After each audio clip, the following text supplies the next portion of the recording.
As all of you know, one of our activities here at the school is that all of us share presenting one of the lectures throughout the semester, and certainly this honor and this happy occasion has fallen to me this evening. And I say happy occasion because it merits such as it is Kevin Alter, who is not only an old friend, but also an old friend of the school. He has been to our reviews several times through the years, and I take a special pleasure in introducing him because unbeknown to him, many years ago when he first ventured from New York and Cambridge to the kind of wilderness of Texas, he arrived in Austin and he started teaching there. And soon enough, he arrives with bells behind his shoulders, as we say in my country. In other words, he wanted to announce that there was something going to happen in this university, the University of Texas. Kevin graduated from Bennington College in '85, where he received a Bachelor's of Art, and soon after he went to pursue his Master's of Architecture at the Graduate School of Design at Harvard University, which was a happy occasion for him as well. I mentioned in 1993 he already had been teaching at the school 1 year, and he opened, his introduction to the school was this amazing exhibition, which I took a journey at that time to see, which was an architecture of Alvaro Siza, retrospective on the work of the Portuguese architect. At the time, in Houston certainly, and in some parts of Texas, Alvaro Siza was relatively unknown, and Kevin brought out this amazing exhibition, and it was shown there at the School of Architecture with receiving great accolades. But he wasn't just a transplanted New Yorker that suddenly brings his ambassadorial skills to Austin by bringing architects such as Siza. He started to look also in the terrain of Texas. And soon enough, later, he made this very interesting exhibition called 5 Architects from Texas. Then he ventured into other local things in Austin, in other parts of the country. So here we were in the presence of someone that started very timidly. In fact, he came to Austin with the fear that he might not last more than a year.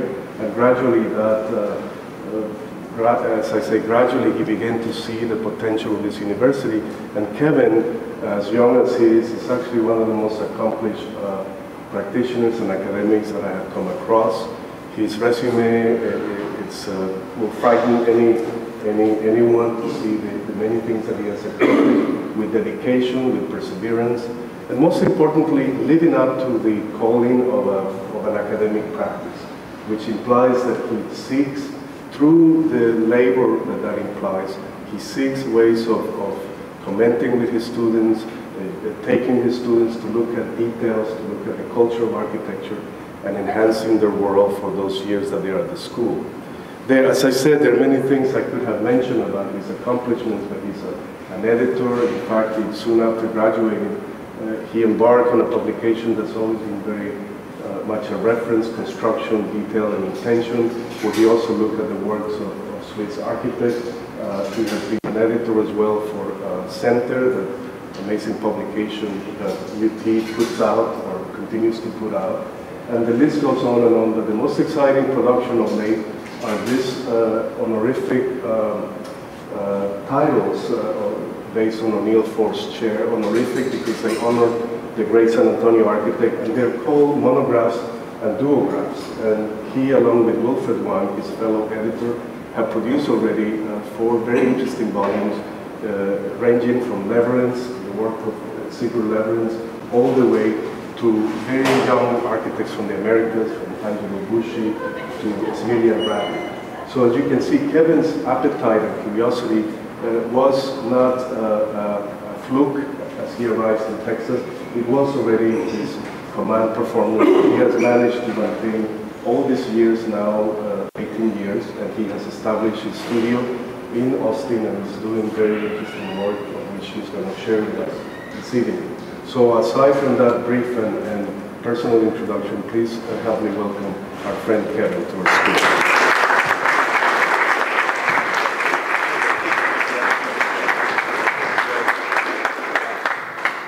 Well, thank you, Carlos and Kurt and John. Sorry, trying to figure out how to do this. Here, I'll get this part. Okay, thank you. Always relied on the kindness of strength. Yeah, it's a movie. Well, I had no idea you could see the show. That was a long time ago. Well, thank you.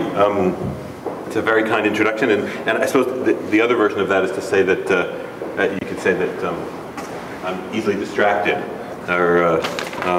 or spread too thin, because having an academic practice is, well, it means you do a lot of things, and I suppose these things can help each other or they can distract from them.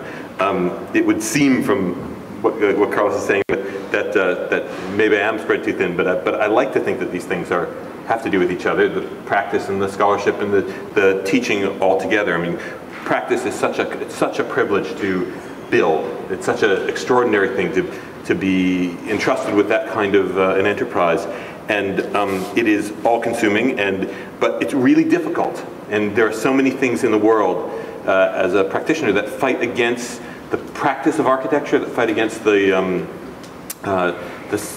producing artifacts that have real meaning. That teaching and scholarship, for me, play a really big role in that. You know, because the thing about teaching is it's so ambitious. Like maybe at times one errs on the side of utopia, but it's extraordinary to contemplate the ways in which the built environment is meaningful with a group of talented students. And scholarship is this really lovely thing as well, where one gets to contemplate why things have meaning. In that regard, like, well, I was going to say, let's see, I'm going to make sure to get us out in under an hour, because having run a lecture series for many years, I know that there's a kind of moment when everybody starts to fall asleep or leave. But I'm going to try and race through some things. So if I'm moving too quickly or somebody disagrees or wants to ask a question, please feel free to interrupt. I was just starting to talk about scholarship, and I'm going to talk almost all about my own work, but I wanted to give a little introduction with some of the kind of scholarship that I've done, or some of the things I've been looking at. Because, well, I've looked at a lot of different things, and I get really interested in contemporary works and works in the Americas, works in Portugal. One of the major themes in the scholarship I've done has been what you might call the identification, and I used to talk about it as kind of rescue of principles of action that characterized the modern. And that's where the title of my talk came from.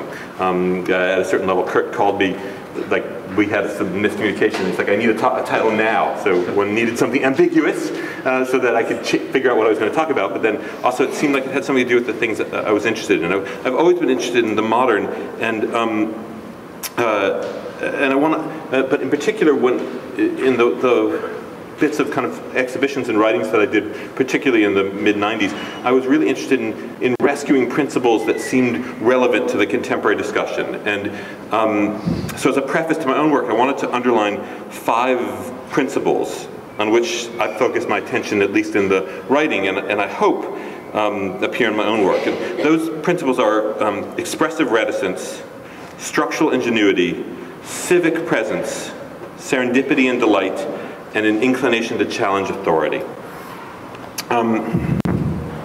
So I thought I'd begin by briefly showing you just a few images of some of the exhibitions and publications I've done some time ago, particularly looking at this issue of rescuing principles of modernism, these 5.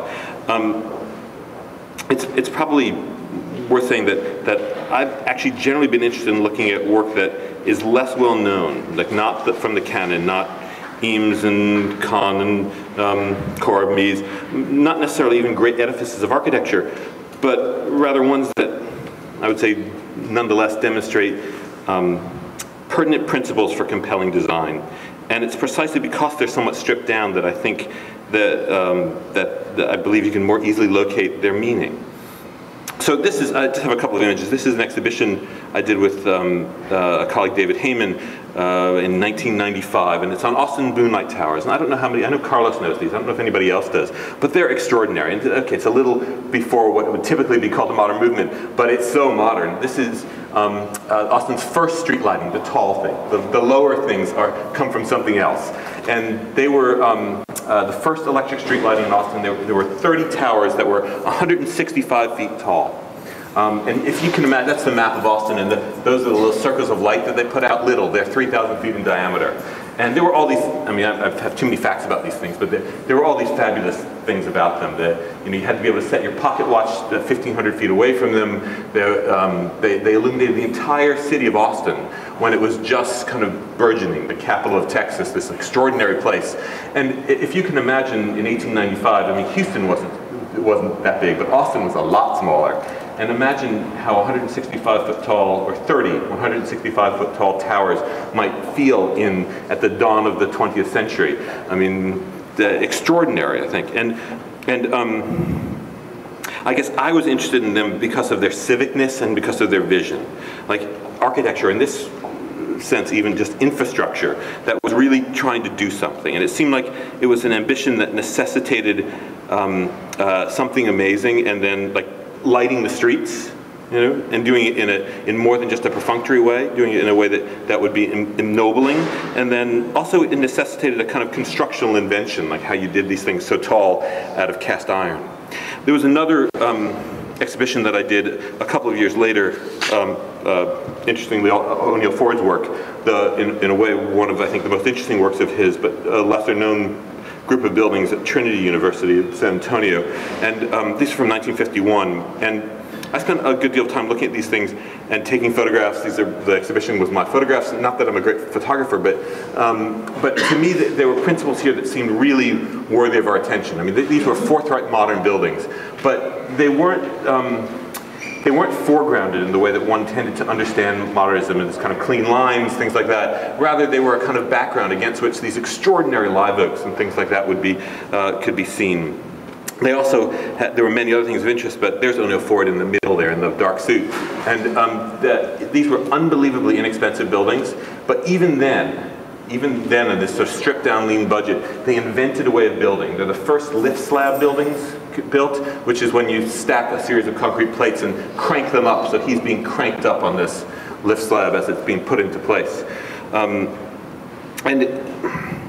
don't want to say that it's sophisticated, formally exacting work, really by any stretch of the imagination, but rather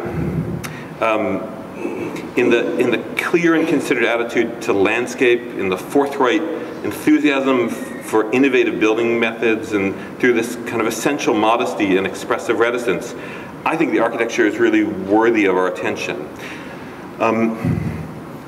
I did this other exhibition a few years later about the Eichler homes, which by now I think are fairly well known in architectural parlance. At that time, they weren't. And to me, that was a really extraordinary group of buildings. I don't know how many people know these at this point or not, but there are 12,000 of these things. They were designed by good architects, but they were developer housing for developer budgets, exactly contemporaneous with the Levittown stuff happening on the east side, the same budgets. And instead, these were post-war America stuff, mostly in Palo Alto, Northern California.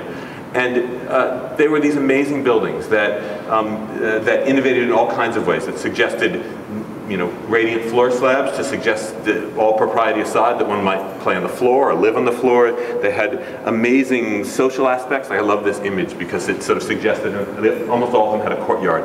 Like in the middle of your modern home, it would kind of suggest that you would raise these amazing modern artists, and they're so happy in all of them. And then even more so, like this sort of underlying thought about modern buildings that people don't talk about so much, but that the life lived in them is so radically different than the life lived in more traditional buildings. That, I mean, if this is a shot, obviously, of kind of kids playing in the master bedroom, but even with the double beds, I mean, we understand that there's something a little unusual about this kind of thing. Like I mean, I don't know about all of you, but for example, if I was a 13-year-old, 14-year-old, and I had direct access to the out of doors without having to go past my parents, I might have had a different relationship with them, Or similarly, if my parents wanted to be intimate and they had to close the curtains, most children I know, or most adults, when the curtains are closed, you kind of wonder what's happening behind the curtains. I mean, the building prompts a kind of suggestion of living that might be slightly different than a more traditional way of living. And so, so there were all of these kind of interesting things about these kind of early bits of modernism. And then I also started looking at, as a woman that I was very fond of, Judith Chaffee, who practiced mostly in the 70s in Arizona, in Tucson. And a man named Chris McDonald and I did this exhibition on her, and supposedly one day we'll do a book on this. But all these images have been sitting in boxes for years now. But she did this series of very beautiful houses in Tucson. This kind of difficult, extraordinary woman practicing on her own. And very tight budgets, very kind of modest things in a certain way. But what ends up getting foregrounded is a kind of serendipity. A serendipity. This is called the Ramada House. It's a house in Arizona that has it's called a Ramada, a big hat over the whole thing. And you know, in the end, like to me, this kind of an architecture privileges the changing pattern of light on a kind of very rough wall, these amazing shadows from crazy plants that they grow in Arizona. And like, so all of these things to me add up to a kind of ethos that was really worthy of my attention, and that I hope infuses the nature of my own work when we start to look at that. Now, looks like actually I'm going to go. Well, I was going to go back a little bit, but I'll just leave it here. I was particularly interested in Judith Chaffee because all that work took place in what one might call a non-rarefied architectural practice. I mean, she didn't have, you know, patrons coming asking for art. Rather, you know, as is my own practice, you know, the work all took place in the world of traditional architectural practice, real problems, real budgets, real clients, and this is not something to scoff at. I mean, it's actually immensely interesting. And in looking at all this work, one thought that had come to me that I get kind of excited about is the thought about conflict, I guess. That architecture occurs at the site of conflicts, where the desire for view conflicts with the desire for protection from the western sun, where the desire for lightness conflicts with the requirements for structure, where the desire for mystery conflicts with pragmatism, where the desire for connection conflicts with the desire for privacy, with the desire for permanence conflicts with the desire for serendipity.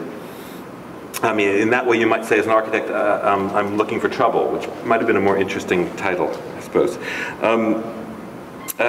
And going into my own work, I thought it was a nice way to start to say, like, you know, we start with very kind of straightforward things, and in many ways look for the kind of conflicts. And where best to look for conflicts or trouble than in additions, where frankly a lot of my own work has started. I mean, I was kind of lamenting to Carlos some time ago, thinking that the way I started my practice is totally the wrong way. I mean, what one should do is go work for a really famous architect and steal a client. Rather than start with doing lots of little additions and things, which I've done a lot of. And they're interesting, but it's a certain kind of work. And the interest really is in the conflict. So like this is a house I did not design, but was a client had bought this house. It's not a particularly noteworthy house. And you know, wanted to renovate it. It had a lot of really interesting memories for him, actually, because it was a childhood home that he played in. And as such, it had great meaning, even if it was a kind of unremarkable place. I mean, one might say that the pleasures of buildings unfold in a variety of ways, and always over time.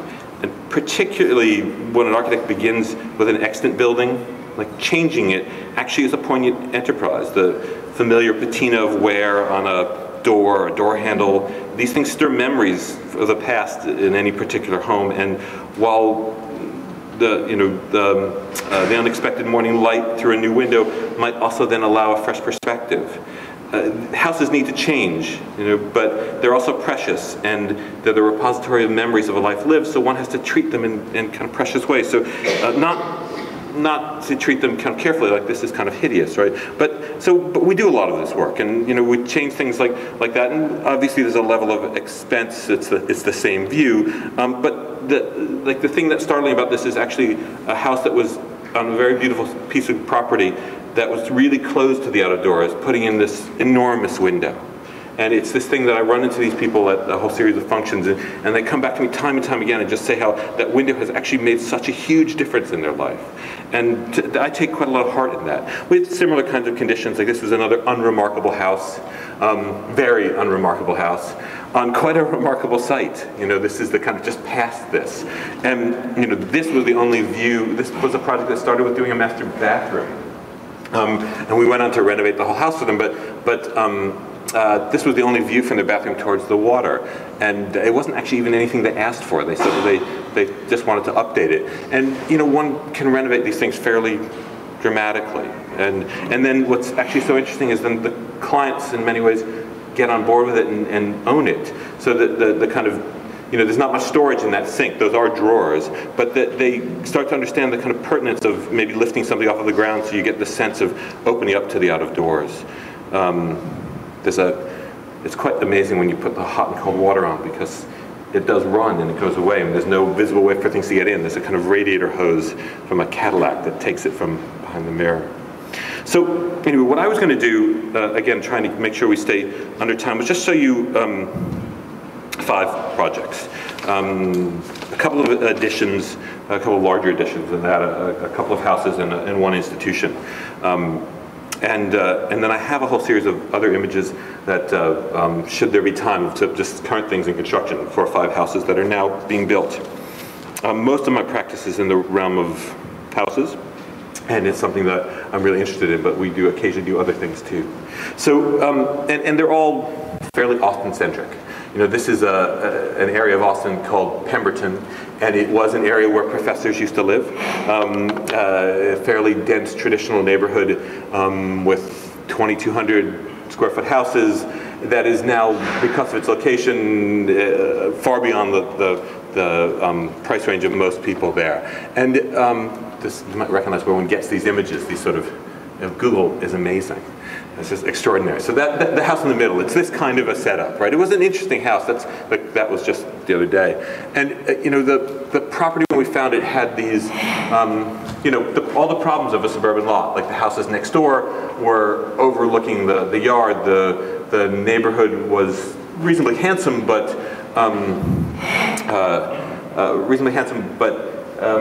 ubiquitous. And as much as one wants to have a kind of one wants to put some more money into these places and make them more handsome, there's a closeness to the whole neighborhood, and then also a desire, which is happening through most of these houses, to sort of tear them down and build new. And in my mind, buildings are the physical embodiments of culture, and this is quite a coherent place. And I really resisted the thought about tearing down what was a handsome building, even in its disrepair. And instead, we added to this thing. So this was some time ago already, but this is the original house.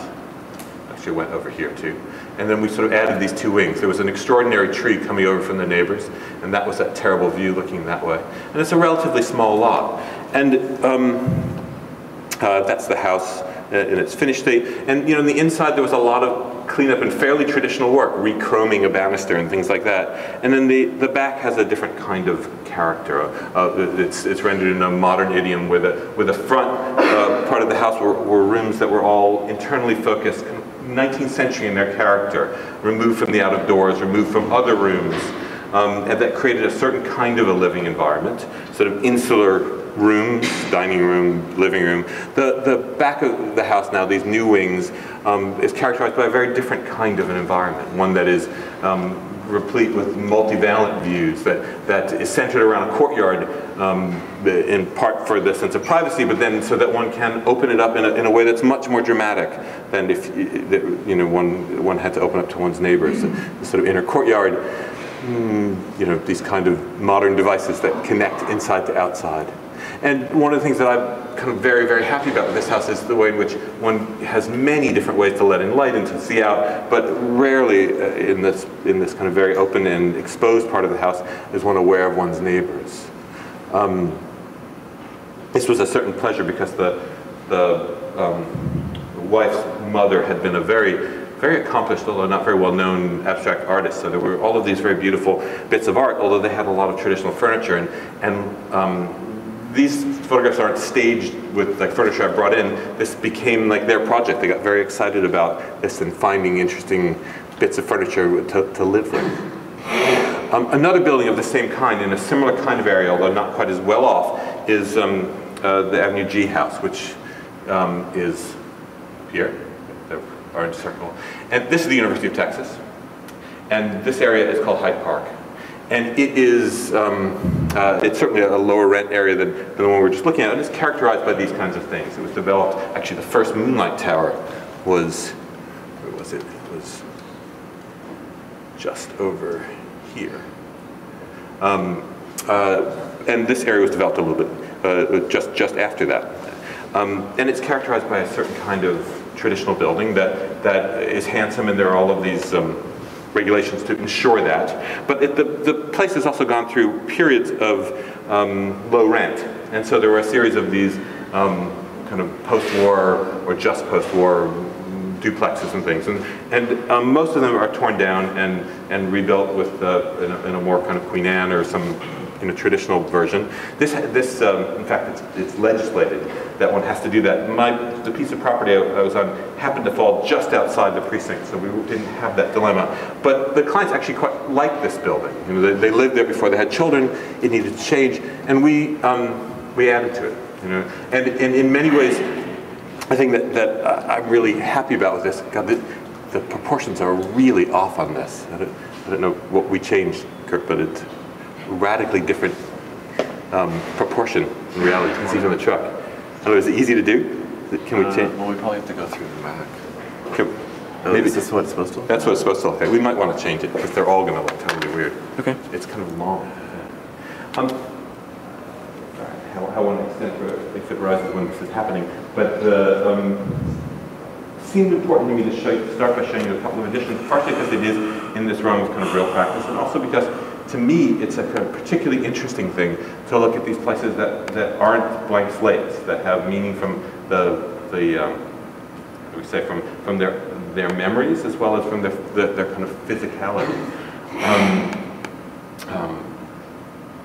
That was a building that I'm particularly fond of because, well, actually it was kind of not a very nice building, but I loved how much the clients loved it. It was actually something that I went and it was very clear. It was a handsome piece of property, unusually large. One could build larger than you could normally do, and it really should have been torn down, but they were really fond of it. They'd lived there for many years. And so now they have children and they wanted more space. And it seemed worthwhile changing.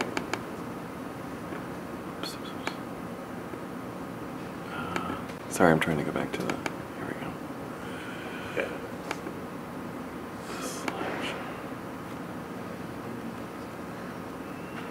I think they're all still squished. Really? Yeah.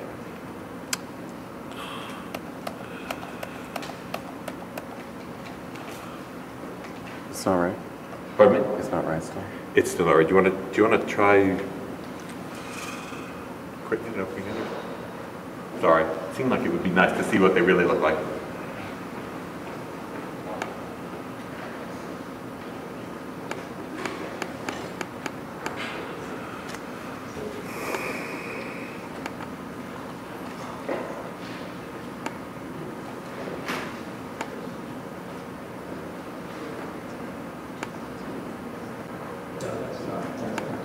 Which one should it?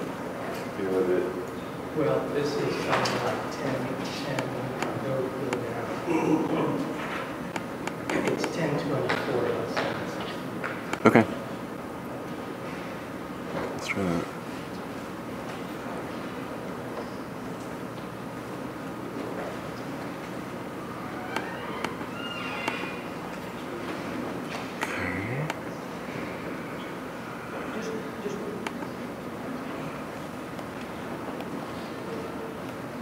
This looks the same, no?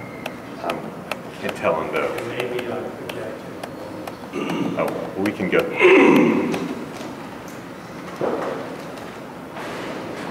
Yes.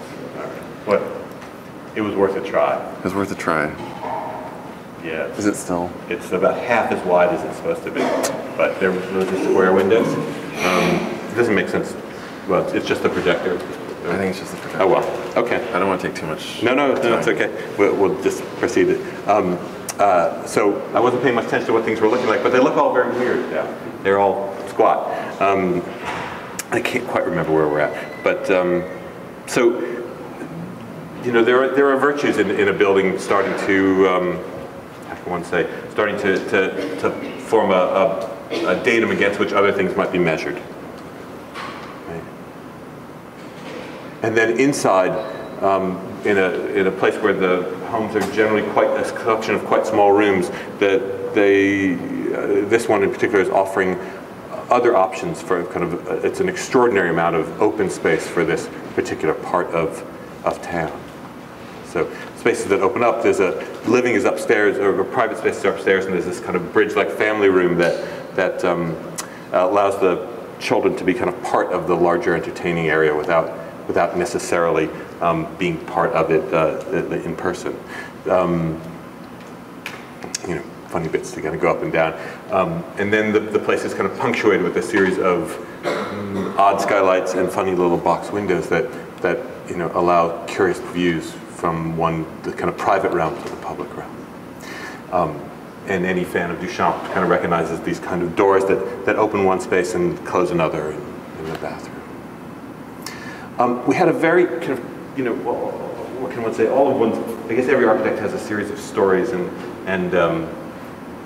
kind of oddities with every project. And one lives with them for so long that there is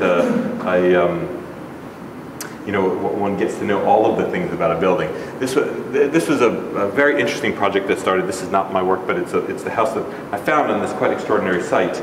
And for an interesting man who came back to Austin and wanted to live in this place, and he found this amazing piece of property in Westlake, which, let's see how well people recognize Austin, but here's the Capitol and the university, and this is the river. And so just west of the city is the city of Westlake, and just over the river. And this is this piece of property on quite a high piece of ground. And it was the old mayor of Westlake's property. And we recognize these kinds of things, kind of not particularly attractive, but that was the view that one could get from that place. It's not exactly fair, that's up about 20 feet higher than that ground, but it was, we got to this place and, crawled up on the roof and thought, well, there must be a pretty good view here. It was an unusual piece of property too, because it was very long. It had about 75 feet of grade from the street up to the house, and it was built right on the property line. One of the things that only the mayor of a town can do, he granted himself an easement on the neighbor's property to go around to the front. And there are, in this part of town, there are 25-foot setbacks from either side. So if one gets the idea, if you have to set back in, the line should be there. But and if you were going to tear the house down, you'd have to do a house not oriented this way, but oriented that way, or at least deeper. And clearly there is an interest in maybe getting a view like that. The project started with a kind of more modest budget, and there was a thought that, well, maybe one leaves the two bits that are out of the that we can't really touch or tear down and rebuild in the same place, and sort of renovate them lightly and add a new piece in the middle. At a certain point, that view you had before was from upstairs on this deck, and the living room that you'd seen before with the fireplace was sort of more or less over here. So it wasn't exactly fair to say that view's everywhere, but it's pretty close, especially when one extends it out to here. So with what was a reasonably modest budget, we thought, well, this would be an exciting thing to do, and we started down this path. This is the kind of plan with a view like that. It seemed like it comes around the side up into this entry court and wanders in, kind of meanders in, hopefully gracefully, getting little bits and pieces of the view out from here over, and only when one gets in here is one really given over this amazing view where you're in the treetops. And these were the bits we were going to leave on the side. So we started working on that, and you get some sense of the view. And then there was John and David, and then David went away, and a new David came on board, and he had deeper pockets. He was a concrete sub too, so there was some issue of authority there that left the architect in a perilous position. But the contractor became the client too. But so then we ended up tearing the sides down and rebuilding them as well. Yet all within the same footprint, at least on the sides, so that, because as I was saying, that's the property line. In fact, that overhang is over the property line. And it's a building that is made for entertaining. It's a professional couple. They won't ever have kids, and they like to have parties. And it's a building that is really set up for that, for kind of wandering in, revealing the view, and entertaining. So it has a terrazzo floor. It has these beautiful glass windows that slide away almost entirely, 21 feet at the corner, slide away into a wall. And it has this very beautiful terrazzo floor that slides in and out. And then even when one isn't looking at the direct view, one has this amazing sort of very, very wide and beautiful view of the city of Austin from one side to the other. It's a building that I want to say that one grew over time. It was a more modest thing, and it kept getting less modest. And one of the things that was interesting in that regard was that as new pieces were added, as we kind of started designing new pieces, the kind of dining room and the bay windows, and they all became places that would be occupied as well. So, and then inside, in contrast to this quite extraordinary view, it was punctuated by some very, very tall spaces. Chihuly arrived at a certain point. Right, and then a slightly kind of overwhelming scene from the downside. So that view before was sort of up from the top deck, but that one is not so dissimilar. A few years ago, we did our first institution, and it's Texas Hillel, and the Topfer Center at the University of Texas. And I think there's a Hillel at Rice. I don't know if there is or not, but it's a very interesting organization, Hillel, and it's one that as I got to know, I was really, really entranced with. It's a home for Jewish students at the University of Texas or at the other schools nearby, and it houses the conservative, the Orthodox, and the Reform movements within the field, within the religion. That all sounds kind of rosy, except the conservative Reform and Orthodox movements are sort of akin to Catholics, Protestants, and Baptists. I mean, they're all within a kind of realm, umbrella, but they don't all get along. In fact, one could say the Orthodox might get along more with the Catholics than they do with the Reform.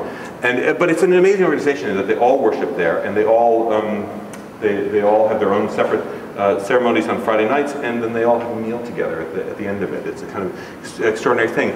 There was a building on this site. It was a smaller building. This is about 20,000 square feet. There was a 7,000 square foot building there that was deemed too problematic to kind of repair or add to. Instead, it was torn down. And we worked with them on this new building. It's a building that really probably should have been 40,000 square feet with all the things they wanted. But in that regard, everything just had to do double duty. And one of the things that was really very, very nice about this, as much as it had spaces to worship in, the rabbi at the time told me that he didn't want any space to feel like his mother's living room, which he described as covered in plastic and only used on the hot holidays. And so everything has a kind of casualness to it, as well as a sense of loftiness. And it's in an interesting place in Austin. This is the corner of the University of Texas, here. Yeah. That's the Ransom Center and the Architecture School. And so this is 21st Street in San Antonio. The parking garages, one of the big parking garages for the university is right over here. West Campus is this area where many, many, many students live. This is a one-way street going this way. And so lots of students are always walking this way to get to school. Lots of cars going this way. And then this is what students call Religious Row, because, well, this is the Hillel for the Jewish students. This is the Lutherans. This is the Baptists. This is the Mormons, this is the Catholics, this whole thing. This is the Baptists, this is the Presbyterians, Church of Christ, Muslims. I mean, it is one after another of these kind of institutions along Religious Row. And they are all bunkers at a certain level. These are them. This is actually O'Neill Ford, not his best effort, but an interesting building. And they're all brick, they're all pretty close to the street. And certainly one wouldn't describe them as welcoming, shall we say, even though their mission clearly is about ingratiating themselves to the student body. In contrast, we did a building that was trying to actually open itself up in a way that would be much more generous. And it seemed like one of the ways in which the role of the organization, the mission of the organization to kind of reach out and serve its population, one of the things it needed to do was actually to advertise itself. Curiously, as much as the percentage at the University of the percentage of Jewish students at the University of Texas was small, it was sort of 8%. The number is quite extraordinary. In fact, the University of Texas has more Jewish students at it than any other university, apparently, because it is such a huge university. And almost none of them knew about the Hillel, really. So this was also partially about advertising on an exceptionally inexpensive budget. This was $162 a square foot when it was all done. So the building was conceived as a series of these masonry containers that held all of the difficult parts of the program, the kind of smaller rooms, the bathrooms, offices, these kinds of things, and then a kind of a glass wall that gently enclosed it and then opened the building up to the street. It is on a site that faces west, so there was a kind of issue with some sun stuff, hence the big screen.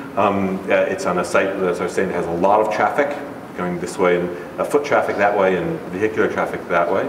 And it met with a lot of opposition from some people on the board with the thought of, making a building that would open itself to the street. There's still a board member who will regularly tell me that you can't do a glass building for a bunch of Jewish students. Someone will drive a truck through the window, and you can't. There are lots of things that get in the way like that. But it's and there are many safer spots that one isn't exposed. But the gesture of opening the building up and embracing the street is quite a strong one. It was important to me, and I think it's been quite successful for the university, for the Hillel organization. And one of the things I have to say that I really like about it is there is, in lieu of a Jewish star, which is really, actually it's a sign of the state of Israel more than the religion, there isn't anything like that. There is, we had them put in a kind of bagel shop in here, and there's a big porch that gets sun and, or gets shade and breeze, so it tends to be, the sign for the Hillel is the students, which seems like a kind of much more interesting one than a symbol. This is the kind of west-facing side, so it gets a fair amount of sun, and we planted some trees so that the ground floor could be more open and glass, and then we put this screen up, and it cantilevers out about 12 or 14 feet on the end to cover this or shade this area at the front of the building. So the sign for the building is meant to be this porch, right, which even on a kind of wintry day gets, and with very early morning light, gets some shade, I guess. And then that's sort of punctuated with all of the shadow and shade with these kind of very reflective windows with no mullions and kind of reflective glass. There are other things. There's a courtyard on the north side of the building that opens itself up to the main hall that is used as a cafeteria or for a multi-purpose space, but on the high holidays, which happen sort of during one period of the year, twice during a short period of time, there's a kind of gate that opens up, and it's meant to inculcate a sense of sort of specialness in a building that is used in a much more regular way all the time. Inside the main door, the donors' names and things like that get quite important is meant to kind of get caught in a way that somehow has to do with the building and the sort of Jerusalem stone and brick. And it's worth saying that I had real misgivings about tearing down a post-war Jewish building to make way for a new one, and so it's the kind of, we've sourced the same brick, and there's meant to be some sense of it being a continuation from the building that was there. Inside, we gave them this large kind of amphitheater-like space where a screen comes down and they show movies, and it's they do things like Mel Brooks film festivals and things like that, and it's quite amazing because people will gather outside and watch from across the street and sort of wonder what's going on in there, and hopefully come and participate. And then upstairs there's a library of Judaica that breaks up into different rooms. And one of the problems with the earlier building is that each of the three movements would worship. One of them got the sanctuary. One got what could be understood as a rumpus room. One got a kind of set of the library. And the two groups that didn't get the important space felt kind of gypped. And so there was a notion that they had three Torah, which are the scrolls, and that we'd have three separate arcs. And the initial thought was that they would be shaped something like that. It got built a bit differently, but catching the west light at the time the ceremony begins just at sundown. So one catches the light coming in onto this kind of important place, and the room hopefully starts to transform with a sense of specialness as a consequence. And then so the only real sign for the building on the university side is these three boxes that protrude out of the building and at some level represent the different movements. And then they all go down and have a meal together. which is extraordinary. The last house I was going to show you is this one that we've just completed, and it's another unusual one. It's on this piece of property here, and it's just west of the city. And in fact, I think there's another shot. And the Capitol is here, the University Tower is there, and this is the site. And there's, if you know Austin, there's this green belt that correlates with Shoal Creek, and there's a park, Pease Park, it goes here. This was Governor Pease's estate that went from here to here, from here all the way to the river, which is somewhere out there, 3,000 acres. And in the early part of the 20th century, it was divided up into, his mansion is sort of over here, and it was divided up into very luxurious lots. And it's really, in many ways, Austin's wealthiest neighborhood.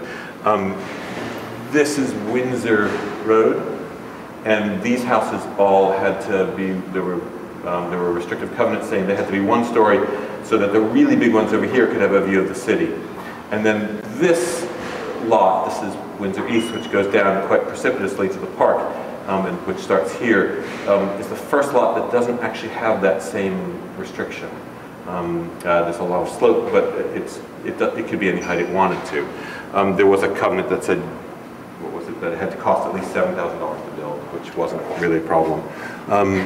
And what we noticed, the client bought it as an investment originally here, and it was it's an unusually large piece of land with a kind of dumpy house on it, and you could put 2 duplexes on it and build 7,000 square feet, and that would be a very profitable venture. But we, based on its slope and its location, we thought, well, there might be a view, and we thought there might be a view too, so we rented a cherry picker, and it was one of these kind of moments where, you know, as an architect, you do foolish financial things, and I told him that if he didn't think it was worth it, then I would pay for it. And he did think it's worth it. That's him up in it. And because it has this amazing view, that was the shot that we took from up in the cherry picker, which then it seemed like, well, maybe he would want to live there. And as a now single man, he has, I think he has 5 children and married a few times, although not currently married, and he has children that stay with him at different times quite regularly, a 6-year-old, 7-year-old now, and he has a grandchild, and he also has children in their teens, but they're not always with him, and so it's a house that sometimes grows, but much of the time is really like a 1-bedroom loft for him, and it seemed like it would be a nice thing to have a house that he could enjoy that view. So we sited the house up at the back, right at the property line here. The site looks a little different on my computer, but and did a house where you had you could live on the top floor. It's 3 floors. It has this amazing slope. One can understand now why it has quite an extraordinary view, and you know, at times embraces all the floors, but much of the time it's just him and his girlfriend that live up here.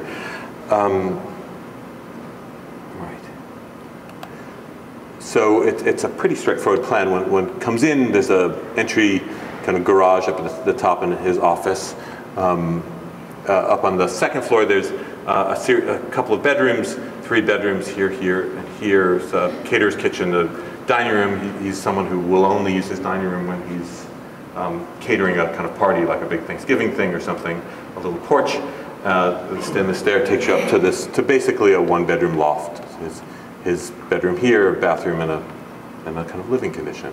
And then it was a difficult project for me, I have to say, because I tend to, most of my work tends to fade into the background a little bit on sites that can't really be seen, and one likes to think of work that is that isn't so monumental. But a 3-story building in a very traditional part of town, high on this hill, was kind of hard to hide, as it were. And so we conceived of this thing as basically as an Ipe wooden box that sort of hovered above this very beautiful stone wall with a little penthouse on top. The box, it would look more dramatic in the other photo, which actually it's Architectural Records House of the Month. So if you go online to Architectural Record, you can see some proportionally correct photographs of this thing. It's very long. The wood opens up, it reveals this extraordinary porch, and it has these are 16-foot tall Ipe timbers, and they stick slightly over the floor on the top, and kind of get you to these places. Like this is the porch that where you sense the glow of the light outside. It has the opposite effect in the evening when the lights are on inside, and you see the box starting to glow in funny ways. And from the top of the hill, which now looks like it's on a flat piece of property, the same kind of setup. This is another one that with all of the shadow and the kind of depth that comes from the screen, that I think is contrasted, I think, quite handsomely to these windows that are set up with no mullions and glass set right to the very edge, so that one gets reflections of the sky. And then the base of the building is just, I think these are set up where just you walk through. It's something called black limestone, and limestone is sedimentary, and it comes from this part of the world, and most of it is buff colored. There are areas that get darker because they were in river deltas and there were organic matter, and this black stuff is usually cut off and thrown away. I think it's quite beautiful, but it's rusticated at some level. It's just the sort of layers that chip off, and it has amazing variety to it. And we had them cut 4-inch pieces of it as long as they could go, and set them in. And it's the same stone as this, but this is in its kind of hung version, and that there. And so coming in, this is his office looking to the back. The view to the west is not so handsome in that there are power lines and trees and things, but so there's a little garden back in there with some very rough cut pieces of stone and a funny fountain. A big wall of acid etched glass that has timber bamboo behind it, so that on a different time of day would catch beautiful shadows against that screen. The stair is kind of articulated as a piece that's dropped into this thing. And then one comes to the top floor, where to the west view, which again has all these kind of power lines and things like that, which was meant to go a little later. There are a series of portholes that as the sun sets, light comes through them, sometimes a little bit and then sometimes quite dramatically. And the bathroom, and then this is meant to go first. But as you arrive at the top, you get this extraordinary view of a kind of penthouse-like condition, and I think significantly, like he was someone who he came to the construction site every day, twice a day. He parked here, went here in the morning, walked to work, came back, was there for an hour and a half in the evening, and knows the building inside and out. And there were, not having ever started from, he didn't come looking for a modern building. He never lived in a modern building. He went to that house on the Wildcat Hollow house with the old mayor of Westlake's house, who was a partner of his, and thought, well, this is cool. I wouldn't mind doing something like that. And he really became quite an extraordinary partner to work with, like not putting any downlights in the ceiling so that the roof would carry out just without interruption. Probably shows better in that image. Instead of being like an operating theater and lighting it with uplighting and things like that, having this, having floor-to-ceiling glass, but then allowing allowing you to take the kind of screen up just a little bit so that it doesn't create a kind of perilous drop, adding the kind of bits of river rock and things just outside, so that it starts to feel less removed from the world that it's trying to connect with. This was this extraordinary view this setup where it was set up as a kind of open loft-like condition with sliding doors, because he will never close his bedroom off, but on occasion, if he wants to, there's a track and a door. And then, as much as you have this amazing city view that was showing in some of those other slides, this was the one that was really striking to me. This is just looking straight north, and you see that in the middle of Austin, which it really is just about downtown, you get this view of the edge of the escarpment, which his bedroom is on that edge. This is the way he wakes up. He opted for getting rid of the shades. He's a doctor. He wakes up before dawn, and it's he much prefers living in a place now with that lets the light in than to have the obstruction of things like a slot for a shade to go up into the ceiling, which is nice. I mean, it's nice to have someone that starts from a condition of not knowing architecture to appreciating the kind of the sacrifices one might make, like maybe not having a lot of window shades, so that one can enjoy a continuous ceiling light. That was this kind of rushed version, rushed and compressed in a couple of different ways. And I see we're just about coming to an hour, so for, in that same vein of rushing through things, I just thought I'd show you a few of the things that are in construction. and they range. Like this is a little house for a couple in South Austin that is very kind of compressed and meant to be a kind of live-work environment, with, getting finished with the beautiful windows that go to the top of the parapet. You get these kind of beautiful things. A funny house in one of these awful suburban developments in Austin that I imagine must be in Houston too, but instead of being flat, the thing is they build all of these sort of terrible developer homes here, and then there's like a beautiful cliff here. So in this condition here, we did a little courtyard house because the neighbors were kind of not things we wanted to look at, and the drawing one does for to get approval from the aesthetic approval from the board, but you get the sort of sense of what things are next door, and a little kind of bridge the two sides, and then this is in construction now, but you get the sense of what this is like in the middle of the suburban milieu, to have a kind of a modern enclave seemed like a kind of very special thing to have. A large house getting built with another beautiful view, looking west. It's one of these things that I have some colleagues who insist that with the west you never face a building west, but you have a piece of property you paid $15 million for on the beach in Malibu, you don't face the building east. This has it's not $15 million, but it has an amazing view west. So it has very, very long overhangs and kind of opens up to the landscape. A little courtyard house for an older couple, a couple of really lovely guys. It was a kind of central courtyard and a little water court, and then 3 houses for a developer. The one, the Cliff Street house, it's the same developer. We're doing 3 houses together that hopefully are about to break ground. So a little collection on a hillside. Maybe I'll just leave it there. So thank you.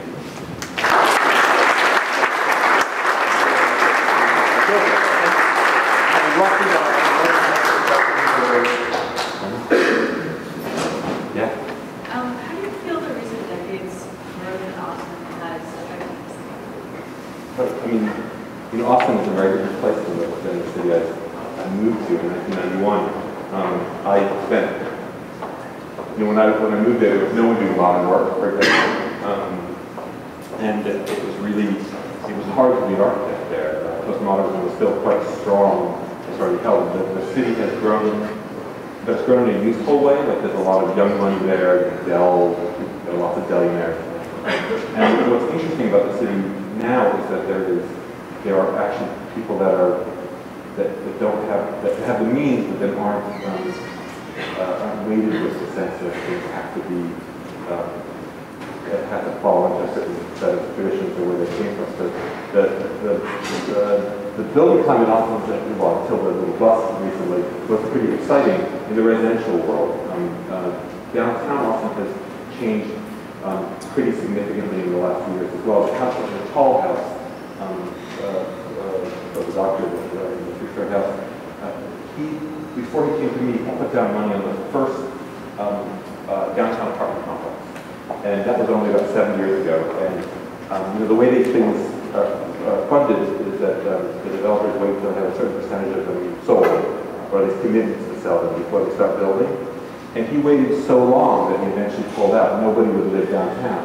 Now there are thousands of units downtown Austin in just a few years. So there's a lot of kind of excitement about things. Sadly, I think there's still a little bit, it doesn't have much bravado as it might. I think something someone told me when I first moved there is, well, Austin Southwest, people look over their shoulder at other places and think what's happening. I think the knot is misplaced there. A lot of fun. Do you feel like downtown is becoming more pedestrian oriented?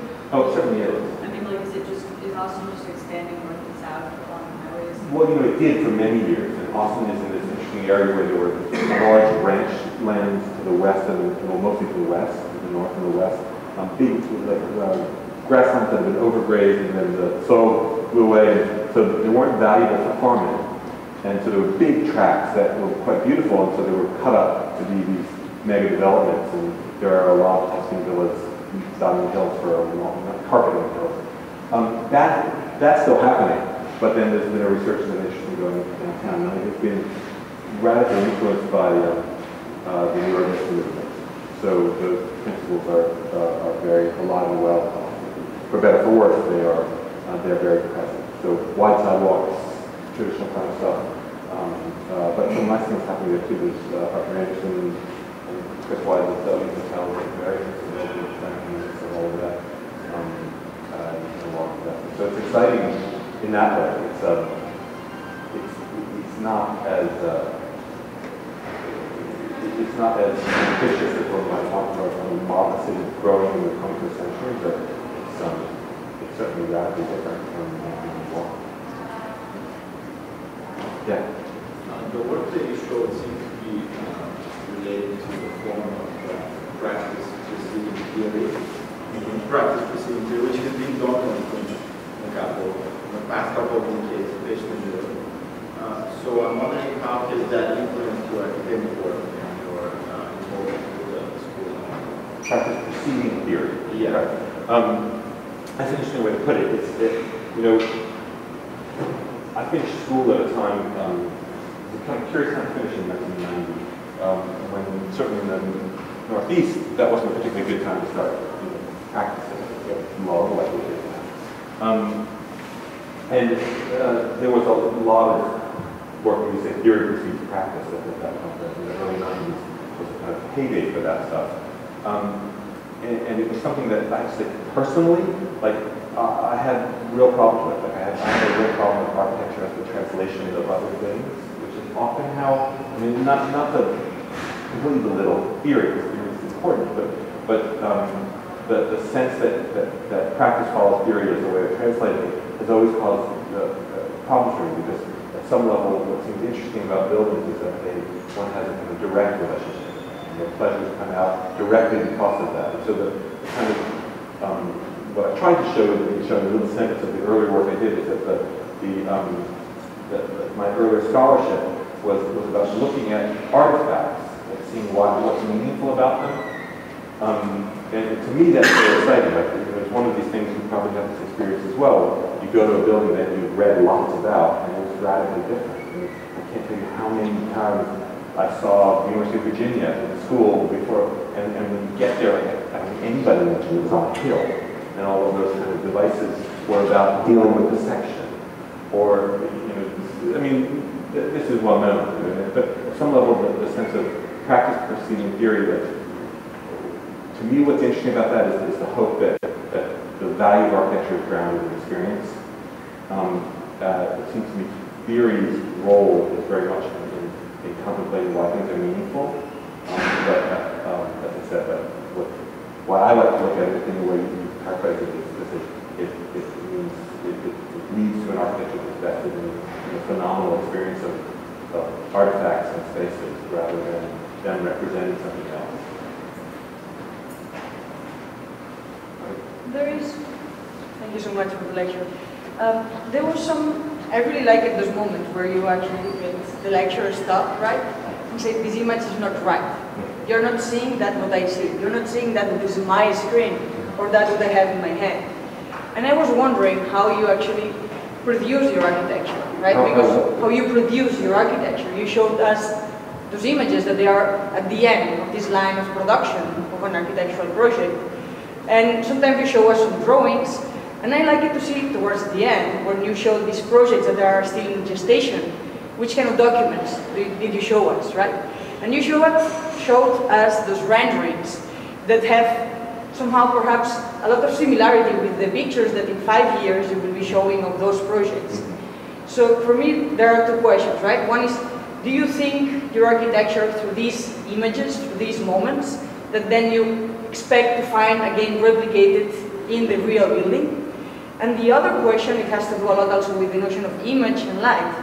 As a constant system of depiction of your buildings, you use long time exposure night shots, right? All the buildings, they had one of those slides where they were just like glowing in those moments that actually never happened. But we have as an kind of imaginary of the modern architecture that buildings need to glow more than is possible. So these are the two questions that I wanted to ask. And the third one, and that just came, it's, it seems that we have never been modern, right? You position yourself as this architect that arrived to Austin where there were no modern projects in there. And you know, Bruno Latour, he said, actually, we've never been modern. And so I would like to ask you, are you a modern in a place that we still haven't been modern? Second, why those long exposure shots? And third, is it the perspective, the way that you envision your architecture? I'm trying to remember that, but they're very good questions. There's a kind of, there's a lie to all presentations. One of my favorite books is Paul Shepard's What is Architecture? People have read that, and he references a very beautiful, it's a very poignant image. There used to be that television show in Britain where architects would come and explain buildings, and there's a shot, he doesn't name him, but it's Lord Richard Rogers standing on the roof of a building, hair blowing, looking like a kind of Roman, talking about the Lloyd's of London building and explaining that the elevators are on the outside, the lifts are on the outside because lifts wear out, and that you have to replace them. But, what about the escalators? What about, like, they don't wear out, why, or they wear out at the same time, why are they on the inside, and why do architects lie? There's a certain kind of mistruth in the way everything's presented. And one tries to present things from both the practicality of what one has and also as a way to kind of depict things. I'll get back to that as a way to talk about the question about photography. The way that I work, I'm a twin. I have a twin brother. I have a kind of, I'm gregarious by nature. And actually one of the things that I really like about being an architect is it's a profession. And it's a professional enterprise where one is involved and inculcated with a whole series of other professionals and other people. So my studio, which you might dub a nonprofit, it's my fault. Because I'm one of these people where I'm at the university all the time, and I come in at night and I redline things, I change things, and I leave notes and things like that. And that's not the way to be efficient. I mean, at some level, like a quick set of working drawings, get the thing out, and you get a decent fee, and you make money. But to me, the kind of pleasures of being an architect and working with other architects and other professionals is actually this sort of ongoing conversation that happens through drawings, and it happens through conversations and talking to professionals and going out on job sites and things. And that kind of involvement to me makes for quite rich buildings in my own work and in others' work.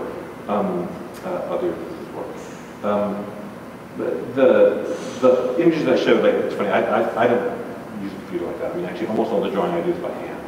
And the drawings I admire the most in the world are from Carlos was from a firm called McDonald Salter, Peter Salter, Chris McDonald from the early 80s at the AA. And pen-based drawing is kind of very simple. Everything was drawn. The kind of dash lines, the furniture, the kind of difference between a steel mullion and a wood mullion. And to me, like, that sense of orthographic drawing, but in a loose way, where one starts to look at not just a generic tree, but it's a live oak, so it has a very long and odd branch, or it's a cypress, so it has a very different structure. Those kind of things are fascinating to me, but they come out mostly in kind of hand drawing conversations. Like, I don't like, and the odd thing about making presentations is like, well, do you want to show plans? Do you want to show? Like, one has what one has, and one tends to do those things to show a client or to avoid. But it's a very good actually criticism, is that it doesn't represent the work very well, I think. In fact, which leads to the next thing, the photographs. It's a funny thing. Like years ago, I did this exhibition about Swiss architects, and I really loved Peter Zumthor's photographs. I love Judith Schulman's stuff. I always thought every building I do will be photographs of people. I tried to do that, and it's incredibly hard. It's unbelievably hard to photograph your buildings with people in them. So I gave up on that a long time ago. And then I got really interested in Peter Zumthor's thing, and I remember him telling me how, I don't believe it actually, but he says, I don't go. I send this photographer, he goes, takes some photographs, and they are what they are. And I thought, well, that's great. That's a great way for me to get out of a certain end of my practice. And that's more or less what we do. And we get these things, and we try different photographers for different things, and I tend to be a cheapskate, so we're not getting really, people flying in. It's all local people, and they're odd. I actually quite like those night ones. Actually, the early morning shots, and the reason that I like them is because they give you some sense, like they do look weird, they don't look real, and they give you some sense of actually seeing many aspects of the building. The problem to me with architectural photography is actually, well, it's publishing. It's that so much of the way we understand architecture is through publications of photographs, and one learns to admire and try to duplicate or do things like the easily consumable image, which tends to be dynamic, it tends to be complex. And the thing about photographs is when they are often done flat, when they're just done straight, they don't capture necessarily all of the inherent dynamism of a project that might not have crazy angles in it, but might actually be incredibly rich spatially and materially. So actually the kind of falseness of these things I find quite interesting. But they're misleading, but I like that they're kind of honestly misleading in that way. Because, like, honestly, like, I think it's a real dilemma that like the way that we understand buildings tends to be through these dynamic photographs of odd positions of them, and then one starts to think, well, buildings need to be shapes, for lack of a better, more complex way of understanding it. The last question you had was about, I forgot that. You were being the modern in Austin? Oh, modern in Austin. Well, you know, modern is one of these things that it's such a kind of problem. I mean, it's a postmodern world, right? Maybe it's never been modern. And modernism has such kind of baggage with it. What's interesting to me about modernism, and actually I need to ground this in biography of my own sense of moving to Austin.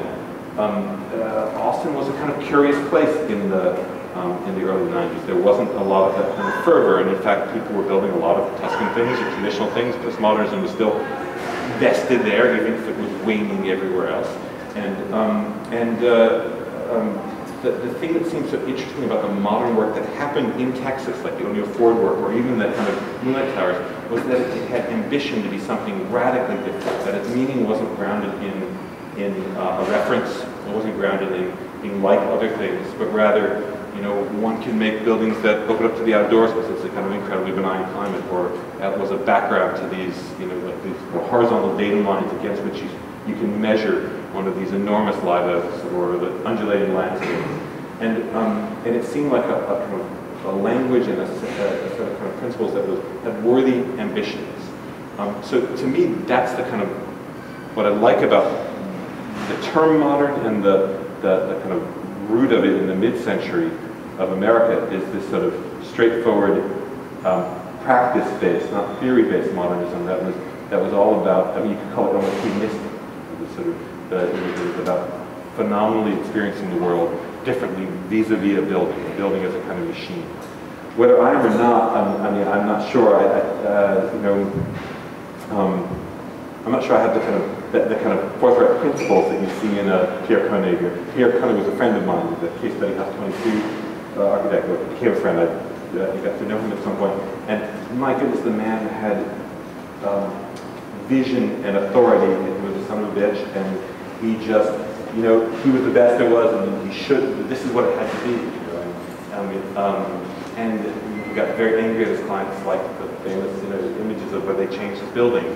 And you know, I like that stuff. Like, I love the authority of it. But I also really like the slightly quieter version of architecture that engages people's eccentricities and the interests of the influence of collaboration, conspiracy. So in my office, I mean, all of the work, actually the last slide I had, which I should have put up, is of the people in the office, because it's clearly not my own work.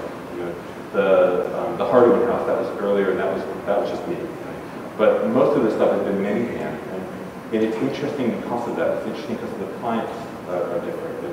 And like, I hope not to be a modernist in the sense of, you know, Rourke, you know, the fountainhead, but rather, to me, the pleasures of being an architect in part are providing things that are unexpected and extraordinary for people to live differently in, change people's lives, all of that ambitious stuff, but also to conspire with them.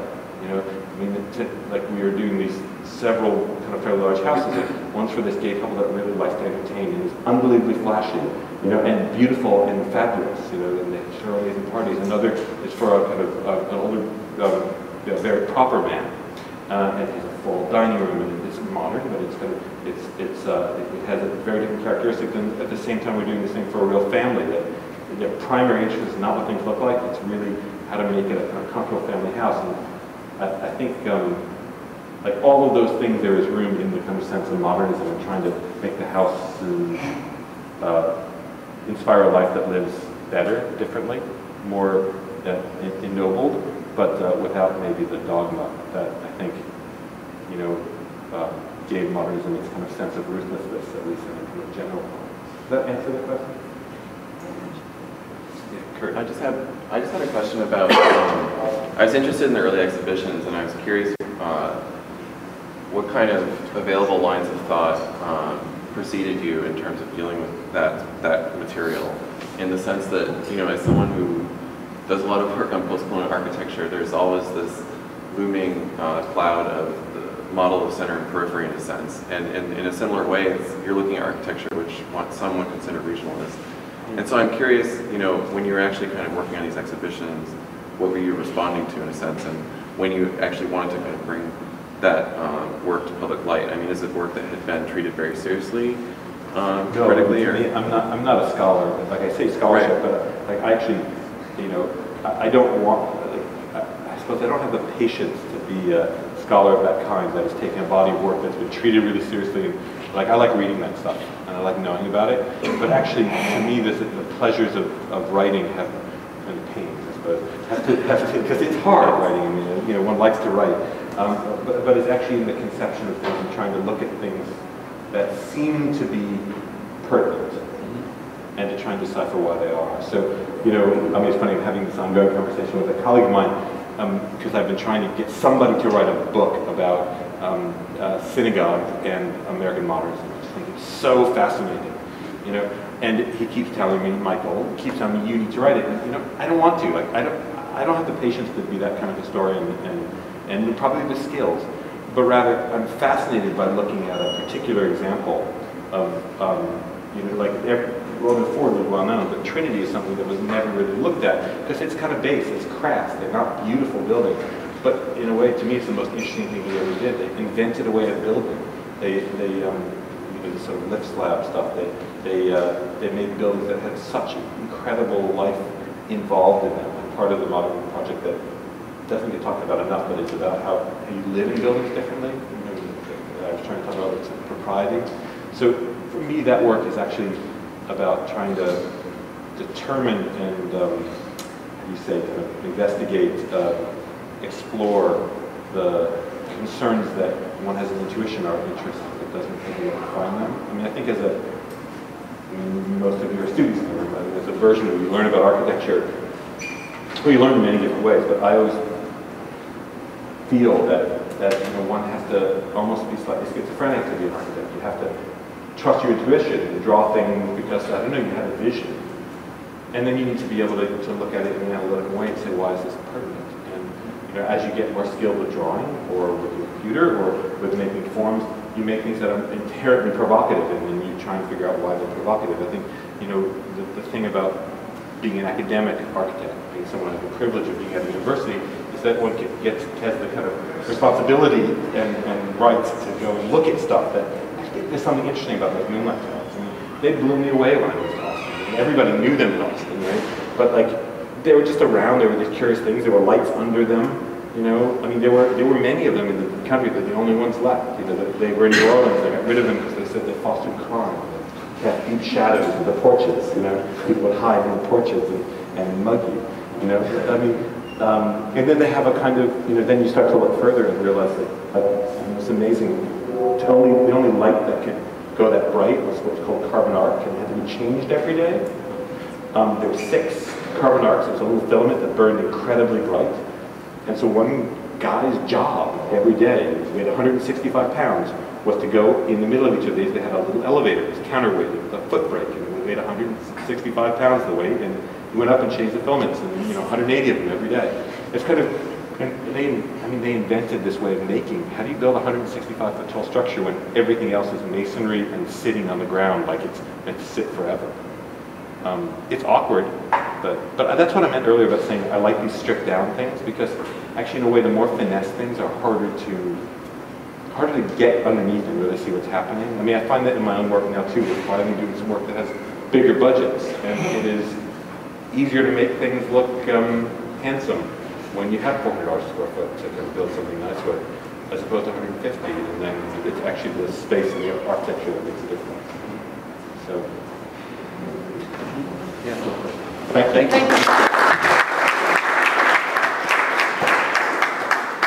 Definitely enjoyed it. Oh, Natalie, thanks. nice to see you. Of course, I was just telling you, last time I talked to you was Bob Dylan. I know. Thank you so much. Thanks. I hope I Very nice.